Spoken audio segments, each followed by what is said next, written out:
Olá a todos os estudantes, tudo bem? Como vai? Eu sou o professor Cauê Almeida Galvão, professor de História do Professor Agora. Vamos à questão que mais interessa a vocês, né? Como aparece na prova esses temas? E de que forma essas questões são expostas para a gente no período da prova? E aí eu trouxe aqui algumas questões. Uma é a questão número 5 do PAS da UEM de 2015. E nela na prova aparece: sobre o Renascimento, assinale o que for correto. Aí ele diz: 1.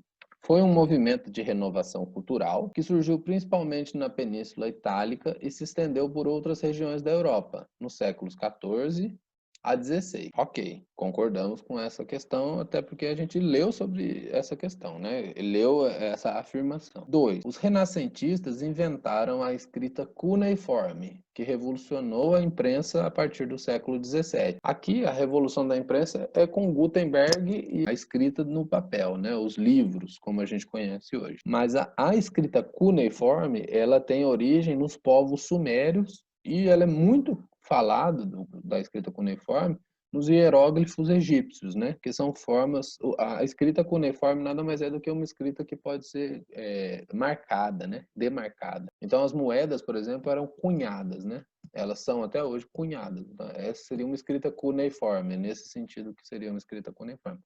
E os escritos cuneiformes têm origem nos povos sumérios. 4. O humanismo foi uma das expressões culturais do Renascimento, por colocar o homem como centro das preocupações dos pensadores e representou uma forte oposição ao pensamento teocêntrico, ou seja, ao pensamento de Deus como centro da humanidade. De fato, a gente viu isso, né? Então, sim, nesse caso aqui, a questão 4 também estaria correta. Questão 8. O Renascimento estimulou o surgimento das universidades com a fundação da Universidade de Bolonha, na Itália, em 1088, a primeira universidade do mundo, Universidade de Paris, que hoje a gente conhece como Sorbonne, né?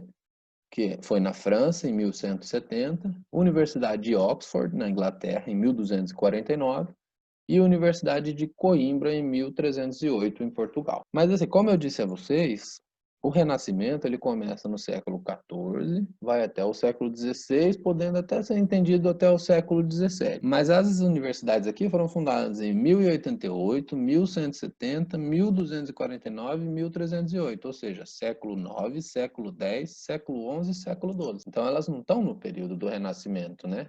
Pela questão histórica mesmo, pelo período histórico. Então, essa questão 8 teria um problema por essa questão. Vocês percebam que a gente tem noção do tempo histórico quando acontece o evento, facilita muito na hora de responder, porque muitas das questões elas levam você a crer que ou foi um evento anterior, ou foi um evento posterior, ou foi o inverso daquilo que de fato aconteceu. Então, a gente vai ver isso em todas as aulas, a gente vai ver isso nas provas, né? Como a forma como se constrói a prova é sempre pensada dessa maneira. E aí vamos então à questão 16. O Príncipe, livro de Maquiavel, né? Nicolau Maquiavel, é um tratado que faz uma reflexão sobre a natureza do poder político. Escrito por Maquiavel, representa uma das obras mais significativas do Renascimento. De fato, o livro O Príncipe até hoje é muito famoso, pode-se comprar aí, se vocês tiverem a oportunidade, comprem, é um bom livro que vale a pena ler para entender como a sociedade se estrutura através dessa lógica de um poder central que controla as outras pessoas.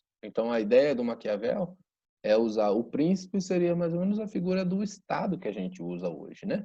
Então, seria mais ou menos, é um excelente livro, e demonstra um pouco as bases do pensamento de como a nossa sociedade se organiza hoje. Porque não adianta a gente tentar entender a partir do agora, sendo que o agora é representação de vários passados, né? Então, se a gente não entende os vários passados, dificilmente aquilo no presente para a gente é algo que é possível de ver a realidade ali, né?